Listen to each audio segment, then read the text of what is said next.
नमस्कार दोस्तों, एक बार फिर से बहुत बहुत स्वागत है आप सभी का मेरे YouTube चैनल पे। आज की वीडियो में हम जानने वाले हैं 5S red tag area, 5S red tag और 5S red tag liquidation plan के बारे में। तो इन सब के बारे में जानने के लिए जुड़े रहिए अंत तक। चलिए फिर शुरू करते हैं वीडियो को। Let's start.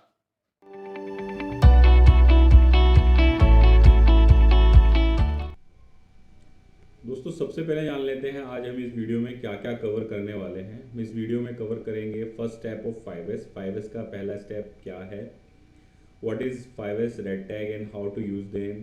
5S red tag क्या होते हैं, उनको कैसे इस्तेमाल में लाया जाता है। 5S रेड टैग एरिया क्या होता है और उसको कैसे उपयोग में लेके आएँ। 5S रेड टैग रजिस्टर क्या होता है और उसको हम कैसे इस्तेमाल में लेकर के आएँ। इस सॉर्टिंग की जो पूरी प्रक्रिया है ये कैसे चलती है, और जो 5S रेड टैग है या जो रेड टैगिंग है उससे हमें क्या बेनिफिट मिलता है। सबसे पहले जान लेते हैं कि 1S जो 5S के 5 स्टेप हैं उसके अंदर जो 1S होता है उसका क्या मतलब होता है और उसको हम कैसे करते हैं। ऑलरेडी मैं 5S से रिलेटेड 2-3 वीडियो पहले भी बना चुका हूँ, आपको ऊपर लिंक दिख रहा होगा, आप उस पर क्लिक करके वो वीडियो देख सकते हैं। यहाँ पर हम सिर्फ 5S का जो पहला स्टेप है छटाई या सही चयन उसके बारे में जानेंगे। जैसे कि आपको तस्वीर में दिख रहा है तो 5S का जो पहला एस है उसका मतलब होता है, उसको जापानी में बोलते हैं सेरी, अंग्रेजी में इसका मतलब होता है सॉर्टिंग और हिंदी में इसका मतलब होता है सही चयन। तो 5S का जो पहला एस है सही चयन या छटाई, उसके अंदर हमें क्या करना है, वांटेड और अनवांटेड वस्तुओं को पहचानना है और जो अनवांटेड वस्तुएं हैं उनको डिस्पोज ऑफ करना है और जो वांटेड वस्तुएं हैं, जो ज़रूरी चीज़ें हैं, उनको सही तरीके से रखना है। अब ये जो वांटेड या अनवांटेड चीज़ें हैं या वस्तु हैं उनको हम कैसे पहचानें। तो जो वांटेड है या नेसेसरी चीज़ें हैं वो क्या होती हैं, वो होती है हमारी डेली यूज़ में आने वाली चीज़ें, जो पीरियोडिक पीरियोडिक मतलब हफ्ते में, 10 दिन में, 15 दिन में काम आने वाली वस्तुएं। डेली हमारी प्रयोग में आने वाली चीज़ें क्या हो गई, हमारा कंप्यूटर। जैसे हम अगर किसी ऑफिस में काम करते हैं तो डेली यूज़ आने वाली क्या चीज़ हो गई, हमारा कंप्यूटर। और पीरियोडिकली यूज़ आने वाली चीज़ें क्या हो गई, हमारी फाइलें। और कुछ हमारी जो काम से रिलेटेड और सारी चीज़ें हैं जिनके बिना काम हो ही नहीं सकता, वो हमारी चीज़ें नेसेसरी कैटेगरी के अंदर आती हैं। इसी तरीके से होती हैं हमारी अननेसेसरी चीज़ें। अननेसेसरी चीज़ें क्या हैं, गैर ज़रूरी, जिनकी हमें ज़रूरत नहीं है, वो हमारे यहाँ पर जगह घेर रही हैं बिना मतलब। तो गैर ज़रूरी चीज़ें क्या क्या हैं, unsafe item, defective item, obsolete obsolete या एक्सपायरी डेट वाले आइटम्स, या अनयूज्ड आइटम जो कि इस्तेमाल में नहीं आ रहे हैं, या एक्स्ट्रा जो ज़रूरत से ज़्यादा हमारे पास पड़े हुए हैं। रिक्वायरमेंट है 10 की, हमारे पास पड़े हैं 2000 पीस, तो वो हमारे क्या हो गए, एक्स्ट्रा या डुप्लीकेट आइटम। अब इसको हम एक सिंपल जो घर का एग्जांपल है उससे समझ लेते हैं कि ज़रूरी और गैर ज़रूरी आइटम क्या होते हैं और हमें छटाई कैसे करनी है। मान लीजिए आपके पास 5 जोड़ी कपड़े हैं जिसमें से आप 2 जोड़ी कपड़े आपके छोटे हो गए। कपड़े तो छोटे होते नहीं हैं, हम मोटे हो जाते हैं या हम ज़्यादा फिट हो जाते हैं या तंदुरुस्त हो जाते हैं, तो जो हमारे कपड़े हैं वो टाइट हो जाते हैं, तो हम क्या बोलते हैं कि कपड़े छोटे हो गए। ठीक है, तो हमारे पास 5 जोड़ी कपड़े हैं जिसमें से हमारे 2 जोड़ी कपड़े छोटे हो गए और 3 जोड़ी कपड़े हम रेगुलर पहन रहे हैं। तो वो जो 2 जोड़ी कपड़े हैं जो कभी काम में नहीं आने वाले, अब पता नहीं कब काम आएंगे, कब हम पतले होंगे, कब हम फिट होंगे, कब काम आएंगे, पता चला तब तक उनका फैशन निकल गया या वो आउटडेटेड हो गए। तो इससे बेहतर है हम उनको डिस्पोज ऑफ कर दें या ऐसे व्यक्ति को दे दें जो उनको पहन सके। तो ये हमारी क्या हो गई, गैर ज़रूरी चीज़। और ज़रूरी चीज़ क्या हो गई, बाकी के 3 जोड़ी कपड़े, और उनको हम सही तरीके से अपनी अलमीरा में लगा लें। दोस्तों, जो 5S का पहला स्टेप है सॉर्टिंग या सही चयन या छटाई, उसको करने के लिए हमें रेड टैगिंग प्रोसेस से गुजरना पड़ता है। तो रेड टैगिंग प्रोसेस को शुरू करने के लिए सबसे पहला स्टेप जो है 5S रेड टैगिंग। तो रेड टैगिंग प्रोसेस को शुरू करने के लिए सबसे पहले हमारे पास क्या होना चाहिए, 5S रेड टैग होना चाहिए। अब ये 5S रेड टैग किस बला का नाम है या 5S रेड टैग किसे कहते हैं या इसे 5S रेड टैग ही क्यों कहते हैं। 5S red tag is a type of tag which is used in the step 1, that is sorting, of the 5S process.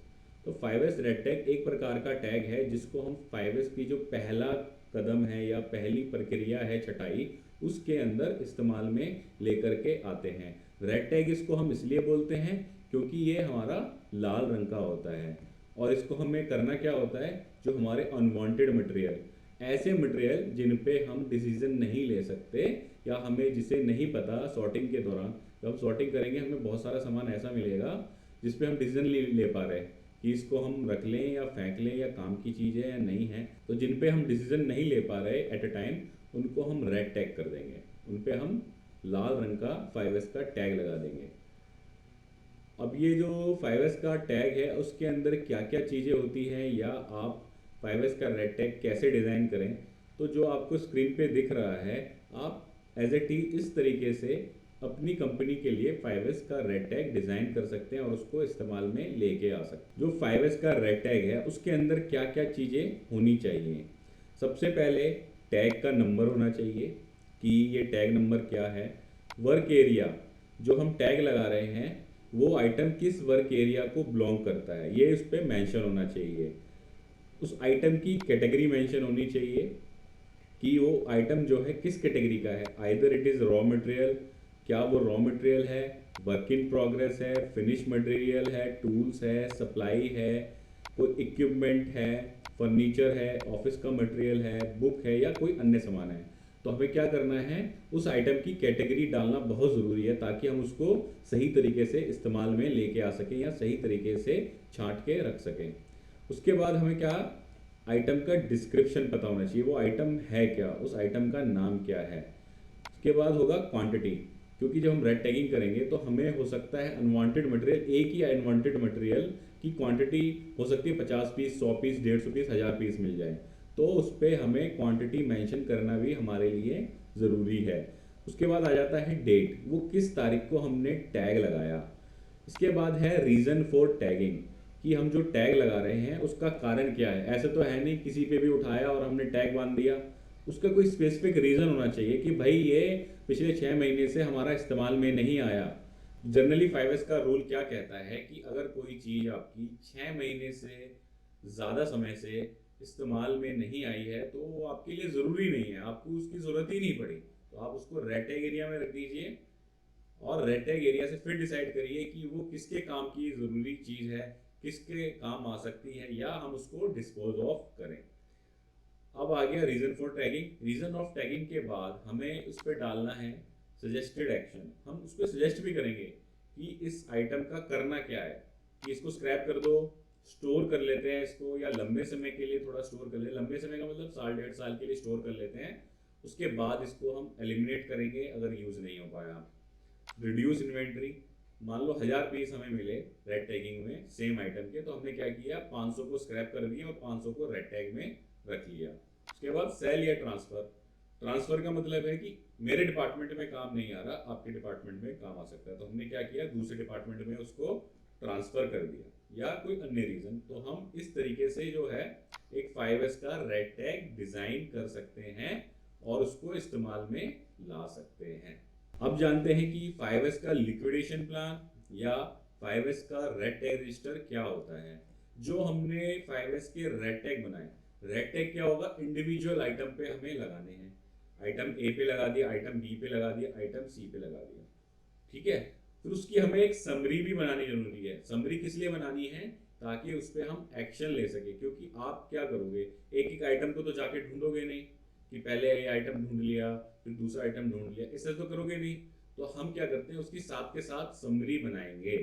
Summary के अंदर क्या क्या होना चाहिए, टैग नंबर होना चाहिए, आइटम का डिस्क्रिप्शन होना चाहिए, रीजन फॉर टैगिंग होना चाहिए, सजेस्टेड एक्शन होना चाहिए, इन डेट होनी चाहिए कि किस तारीख को टैग लगा, और टारगेट डेट भी होनी चाहिए कि हम इस टैग को कब तक रिजॉल्व कर देंगे, इस आइटम को हम कब तक एलिमिनेट कर देंगे या यूज में ले आएंगे या स्क्रैप कर देंगे। साथ ही साथ जिसने टैग लगाया है उसके यहाँ पे हस्ताक्षर या साइन होने चाहिए। तो कुछ लोग इसको 5S रेड टैग रजिस्टर बोलते हैं और कुछ लोग 5S red tag liquidation plan बोलते हैं। तो आपने कंफ्यूज नहीं होना है, अगर कोई रेड टैग रजिस्टर बोल रहा है या रेड टैग लिक्विडेशन प्लान बोल रहा है तो दोनों सेम चीजें हैं। और रेड टैग रजिस्टर किस काम आता है? जो हमने टैग लगाए उसकी एक समरी हमें दिखाता है रेड टैग रजिस्टर, और हमारी जो डिसीजन मेकिंग पावर है उसको इम्प्रूव और इजी बना देता है।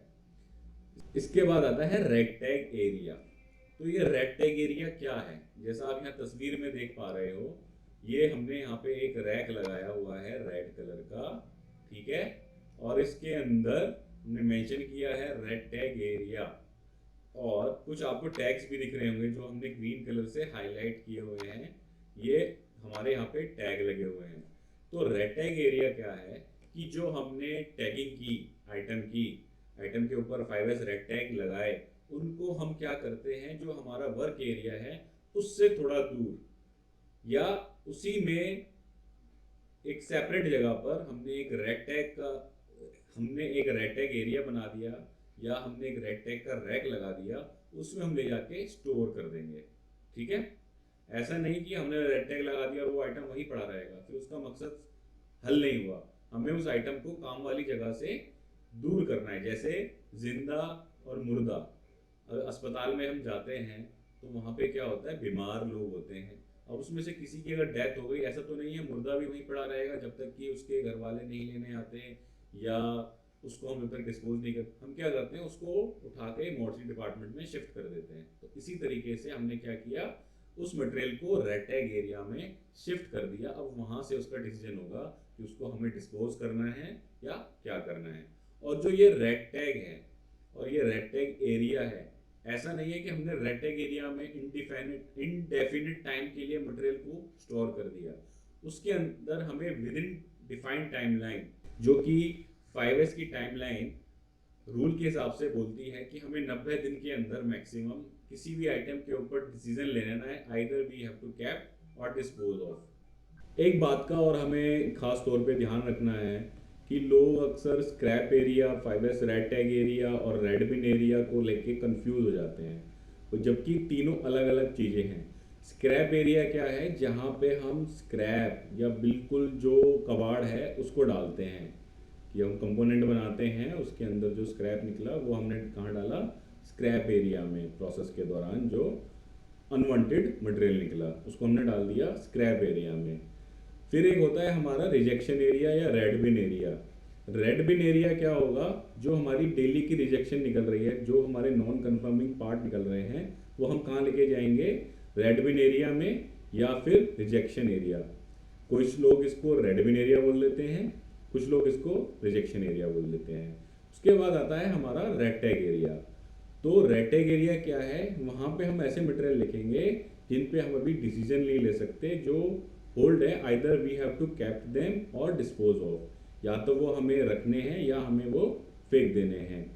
तो इन तीनों एरियाज को लेके हमें कंफ्यूज नहीं होना है। अब जान लेते हैं कि जो मैंने आपको सॉर्टिंग बताई, 5S रेड टैगिंग बताई, 5S रेड टैग एरिया बताया, रेड टैग रजिस्टर बताया, तो ये जो है एक कंप्लीट प्रोसेस कैसे बनेगा, या जो 5S का पहला स्टेप है सॉर्टिंग, उसका प्रोसेस कैसे चलेगा या उसकी साइकिल कैसे चलेगी।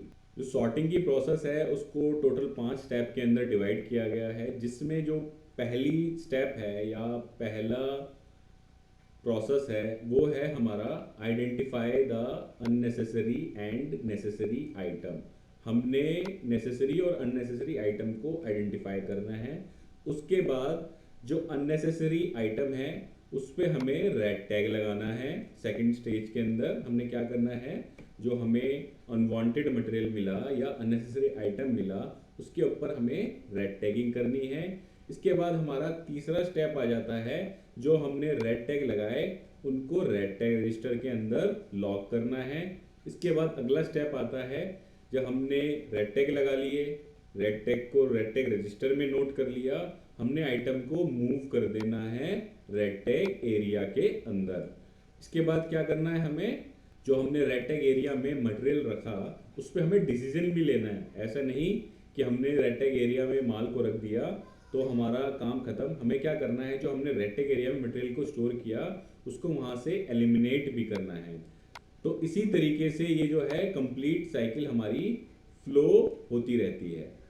जो आपके यहाँ दिखाई दे रहा है, ये 5 स्टेप के अंदर ये साइकिल इसी तरीके से चलती रहेगी। Identify unnecessary item, red tagging, red tag register, red tag area में मूव करना और उसके बाद एलिमिनेट कर देना। अब जान लेते हैं जो ये कंप्लीट प्रोसेस है 5S रेड टैगिंग की, इससे हमें क्या क्या फ़ायदे हो सकते हैं। सबसे बड़ा फ़ायदा है स्पेस सेविंग का। जब हम अनवांटेड मटेरियल को अपने वर्क एरिया से एलिमिनेट कर देते हैं तो हमें स्पेस सेविंग होती है। दूसरा बड़ा फ़ायदा होता है कि अनवांटेड मटेरियल जगह से निकल जाते हैं और वांटेड मटेरियल ही काम के लिए इस्तेमाल में रहते हैं, जिससे क्या होगा, हमारा रिट्रीवल टाइम, जो सामान ढूंढने का टाइम है वो घट जाता है। मान लीजिए पहले हमें सामान ढूंढने में 5 मिनट लगते थे, इसमें वांटेड अनवांटेड दोनों मिक्स हैं। अब सिर्फ वांटेड मटेरियल बचे हैं तो हमें ढूंढने में 1 मिनट या 40 सेकंड का समय लगेगा। इससे क्या होगा, हमारी प्रोडक्टिविटी इम्प्रूव होगी। जब हम जल्दी सामान ढूंढेंगे तो काम जल्दी करेंगे तो हमारी प्रोडक्टिविटी भी बढ़ जाती है।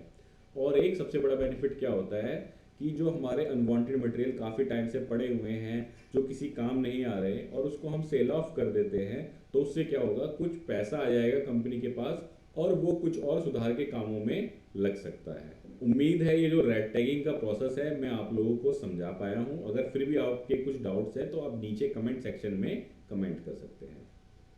उम्मीद है दोस्तों ये वीडियो भी आप लोगों को पसंद आई होगी। अगर आप चैनल पे नए हैं और आपने चैनल को सब्सक्राइब नहीं किया है तो मेरी आपसे रिक्वेस्ट है, चैनल को प्लीज सब्सक्राइब कर दीजिए। वीडियो अगर आपको अच्छी लगी है तो प्लीज वीडियो को लाइक करिए और शेयर करिए अपने फ्रेंड्स के साथ। और जैसा कि मैं अपने हर वीडियो के अंत में बताता हूं, हमारी कंपनी की एक और सर्विस है जिसके अंडर हम ऑन साइट ट्रेनिंग और ऑनलाइन ट्रेनिंग्स, कंसल्टिंग और इम्प्लीमेंटेशन भी कराते हैं साइट्स के ऊपर जाके। तो आपको या आपके किसी कलीग को इस तरीके की ट्रेनिंग या इम्प्लीमेंटेशन की रिक्वायरमेंट हो तो आप नीचे दिए गए फोन नंबर या ईमेल आईडी पे कांटेक्ट कर सकते हैं। धन्यवाद।